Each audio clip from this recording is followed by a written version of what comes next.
Hello नमस्कार। अगर मैं ये कहूँ कि बायजूस एक एजुकेशनल ओरिएंटेड कंपनी नहीं है, थोड़ा अजीब लगा होगा आपको। जी हाँ, लगभग 22 बिलियन डॉलर की इतनी बड़ी कंपनी वास्तव में एक एडटेक कंपनी है ही नहीं।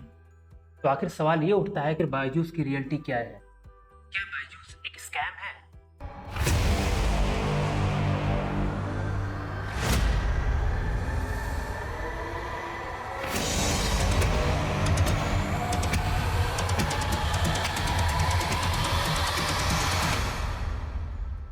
यदि हम भारत की बात करें तो शहरों में एक बच्चे की शिक्षा के लिए लगभग 10 से 20 लाख रुपए खर्च किए जाते हैं। लेकिन सवाल ये आता है कि आज इंटरनेट की दुनिया में एक स्टूडेंट की शिक्षा पे इतना खर्च क्यों आता है? जानते हैं क्यों? इसका कारण है आज की edtech companies like Byju's, Unacademy, Utkarsh, Exampur, जो कि लोगों को मजबूर करती हैं अपनी सीमा से अधिक खर्च करने के लिए। लेकिन ये ऐसा क्या करता है जिससे सारे पेरेंट्स अपनी सारी कमाई इन कंपनीज को दे देते हैं? ये कहानी है केरल के बायजूस रविंद्रन के, जो अपनी नौकरी छोड़ने के बाद बच्चों को कैट एग्जाम के लिए ऑनलाइन क्लास लेना शुरू करते हैं। फिर 2011 में अपने बिजनेस को think and learn private limited के नाम से रजिस्टर कराते हैं और फिर 2015 में बायजूस रविंद्रन अपनी लर्निंग ऐप लॉन्च कर देते हैं और कुछ ही महीने में उनके पास लगभग 15 से 20 लाख बच्चे रजिस्टर हो जाते हैं। जब 2018 में बायजूस यूनिकॉर्न बना तब कंपनी की इवैल्यूएशन लगभग $1 बिलियन थी, लेकिन आज इस कंपनी की इवैल्यूएशन लगभग $22 बिलियन है। लेकिन सवाल यह है कि इस कंपनी ने 3 साल में ऐसा क्या कर दिया कि कंपनी $1 बिलियन से $22 बिलियन पहुंची है। अब हम आपको ले चलते हैं एक फिक्शनल स्टोरी पे जो कि क्रिएट की गई थी व्हाइट हैट जेआर के द्वारा हमारे व आपके पेरेंट्स को मिसगाइड या फिर स्कैम करने के लिए। एक 9 साल का बच्चा जिसकी उम्र कभी 12 साल तो कभी 13 साल हो जाती है, व्हाइट हैट जेआर से कोचिंग लेता है और वहां से कोडिंग सीखता है। उसके बाद उसकी जॉब लग जाती है गूगल में। वो 1.2 करोड़ के पैकेज पे सेलेक्ट होता है। कभी वो 1.2 करोड़ कमाता है, कभी 100 करोड़, कभी 150 करोड़। अर्थात ये एक फेक स्टोरी थी जो कि जनरेट की गई थी व्हाइट हैट जेआर के द्वारा हमें और आपको मिसगाइड करने के लिए। और बाद में बायजूस ने $300 मिलियन में व्हाइट हैट जेआर को खरीद लिया। तब तक 20,000 बच्चों का एनरोलमेंट व्हाइट हैट जेआर में हो चुका था। अब आप ध्यान दीजिएगा कि व्हाइट हैट जेआर के बेसिक कोर्स की जो फीस है 5,999 रुपए है। तो अगर 20,000 में 5,999 का हम गुणा करें तो ये अप्रॉक्सीमेट 19 करोड़ रुपए आता है। अब आप सोचिए कि इस स्टोरी पे जिस बच्चे का नाम की वुल्फ गुप्ता है, ये फेक स्टोरी क्रिएट की गई थी व्हाइट हैट जेआर द्वारा, जो कि गूगल में 150 करोड़, 100 करोड़, कभी 1.2 करोड़ पे जॉब करता है। फेक स्टोरी पे लोगों ने 19 करोड़ रुपए व्हाइट हैट जेआर में लगा दिए। आप जानते हैं ये कैसे हुआ? ये हुआ इन एडटेक कंपनीज के डार्क साइड की वजह से।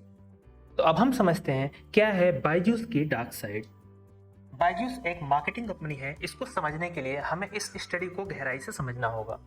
बायजूस का रेवेन्यू 2018 में 4.9 बिलियन रुपीस था, जो कि 2019 में 13.06 बिलियन रुपीस हो गया और फिर 2020 में यह 23.8 बिलियन रुपीस हो गया। अब यदि बात करें मार्केटिंग एक्सपेंसेस की तो 2019 में 457 करोड़ था, जो कि 2020 में यह बढ़कर 881 करोड़ रुपीस हो गया। लेकिन क्या आपको पता है बायजूस अदर लर्निंग ऐप जैसे अनअकैडमी, वेदांतु से लगभग 3 गुना ज्यादा पैसे सिर्फ और सिर्फ मार्केटिंग में खर्च करता है और ये मार्केटिंग सिर्फ और सिर्फ ब्रांड वैल्यू को बनाने के लिए की जाती है। तो सवाल ये है कि बायजूस का रेवेन्यू आता कहां से है?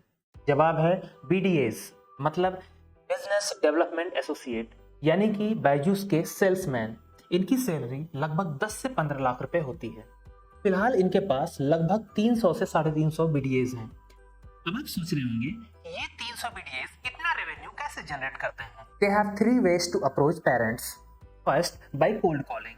अब एग्जांपल देखिए, एक दिन रोहन को एक कॉल आता है। कॉलर सामने से पूछता है कि जी आपका बच्चा अभी 12th पास किया है, आगे क्या बनना चाहता है? उधर से उनके पिताजी कॉल रिसीव करते हैं। वो कहते हैं हम अपने बच्चे को डॉक्टर बनाएंगे। वह एक डॉक्टर बनना चाहता है। वो कहता है, कॉलर कहता है उसकी तो साइंस वीक है, इस सब्जेक्ट में ज़्यादा वीक है, आपका बच्चा तो डॉक्टर बन नहीं सकता। तो उसके पिताजी पूछते हैं तो हमें क्या करना चाहिए? वो कहता है आप हमारे कोर्स ले लीजिए, आप हम नीट का कोर्स ले लीजिए बायजूस का, इसमें आपको 100% गारंटी दे रहे हैं कि आपका जो बच्चा है वो डॉक्टर बनेगा। और पिता तो अपने बच्चे के लिए कुछ भी कर सकता है, अतः वह 40 से 50 हजार में नीट का कोर्स खरीद लेता है ना इंटरेस्टिंग? दूसरा है बाय एडवर्टीजमेंट। अगर आप यूट्यूब, इंस्टाग्राम या टीवी किसी भी सोशल नेटवर्किंग एप्लीकेशन पे हैं तो वहाँ पे आप शाहरुख खान को बायजूस की खूबियां सुनाते हुए देखेंगे। और थर्ड अप्रोच है डॉट सॉल्विंग। इस समय जब भी कोई बच्चा कोई प्रॉब्लम को गूगल पे सर्च करता है तो ज़्यादा प्रोबेबिलिटी यही होती है कि वो बायजूस के वेबसाइट पे लैंड करता है। अब इन 3 ऑप्शन में से आप जैसे भी बायजूस पे जाते हैं तब बायजूस आपको 15 दिन का फ्री ट्रायल देगा। इन 15 दिनों में वो आपको ट्रैक करते हैं, आपके मूवमेंट को, आपके बिहेवियर को, और उसको डेटा में बदलते हैं, और इसकी बेसिस पर वो एक प्रोफाइल क्रिएट करते हैं। ये देखते हैं कि आपकी वीकनेस क्या है, और आपकी सारी इन्फॉर्मेशन के बेसिस पे बायजूस के सेल्स में आपको कॉन्टैक्ट करते हैं। और इन्हें डॉक्टर के लिए नीट का कोर्स, इंजीनियरिंग के लिए जेई का कोर्स, और बिजनेसमैन अगर बनना है तो आपको कैट का कोर्स ऑफर करते हैं। ये सब इतनी स्ट्रेटेजिक प्लानिंग के तहत होता है कि आप कोर्स परचेस करेंगे ही करेंगे, और इसके लिए वे आपको प्लान के तहत डराते भी हैं। जैसे कि कहेंगे कंपटीशन तगड़ा है और आपका बच्चा इस सब्जेक्ट में वीक है। दूसरा, आपके बच्चे को आईआईटीज नहीं मिलेगा। जानते हैं ऐसा क्यों होता है और हम परचेज क्यों कर लेते हैं सारे कोर्स? क्योंकि हमारे पेरेंट्स ये सोचते हैं कि कहीं हमारे बच्चे का करियर आगे जाके खराब ना हो जाए, या फिर हमारा पड़ोसी हमसे बेहतर हो जाएगा, सोसाइटी के लोग क्या कहेंगे इसके बारे में। बायजूस कहीं ना कहीं इनसिक्योर माइंड को सिक्योर करने के लिए कन्वीनियंस ऑफर करता है with the help of their courses, कि आप बायजूस का क्लास ले लो, इससे आपके अच्छे मार्क्स आएंगे, जिससे आप अच्छे कॉलेज में एडमिशन ले पाओगे और आप एक अच्छी जॉब और सैलरी पाओगे। या फिर कहें कि Byju's sells a dream of security to insecure people. Byju's sells a dream of security to insecure people. और ये फैक्ट है, लोग गुड डिसीजन के बजाय कन्वीनियंट डिसीजन लेना पसंद करते हैं, क्योंकि good decision takes time and hard work. लेकिन उसी बीच यदि कोई आपको कन्वीनियंट ऑफर कर दे तो चांस यही है कि आप इजी ऑप्शन ही चूज करेंगे। बायजूस के कोर्सेज को लेने के लिए यदि आपके पास पैसे नहीं हैं या पैसे कम हैं तो ये आपको इजी EMI और लोन तक ऑफर करते हैं। लेकिन सबसे बड़ी बात, बायजूस के सेल्स पर्सन जो हैं वो आपके सामने आपसे बात करते हुए लोन या इजी EMI का ऑप्शन, ऐसी बातें बिल्कुल नहीं करते हैं ताकि आपके दिमाग में ये ना लगे कि हम लोन से ही अपना कोर्स परचेस कर रहे हैं। एक्चुअली बायजूस ना सिर्फ अपने कोर्स बेच रहा है, बल्कि ये आपको एक अपनी दुनिया का भाग बना रहा है। जैसे कि आपको कोडिंग सीखनी है तो आप व्हाइट हैट JR में एडमिशन लीजिए, यदि आपको जेई की तैयारी करनी है तो आप आकाश को ज्वाइन कीजिए। ऐसे ही मोर देन 20 कंपनीज को बायजूस ने एक्वायर किया है। और जब भी किसी सेक्टर में किसी एक व्यक्ति या कंपनी का अधिकार हो तो वहां पे लोग उसी हिसाब से जीना शुरू कर देते हैं। और in other word we can say intellectual bankruptcy means you will not argue in good faith, our mind will be closed for new ideas और आइडियोलॉजी। मतलब पैसे सिर्फ बायजूस कमाएगा और हमारा और आपका एक्सपेंशन लिमिटेड हो जाएगा। आने वाला समय स्किल ओरिएंटेड होगा, मतलब डिग्री है तो अच्छी बात है, बट स्किल है तो आप एक बेहतर इंसान बन सकते हैं और अच्छे पैसे और फेम कमा सकते हैं। तो आज की वीडियो को हम यहीं पे समाप्त करते हैं। अगले वीडियो में एक नए टॉपिक के साथ, एक नए केस स्टडी के साथ आएंगे। तब तक के लिए थैंक यू सो मच। जय हिंद।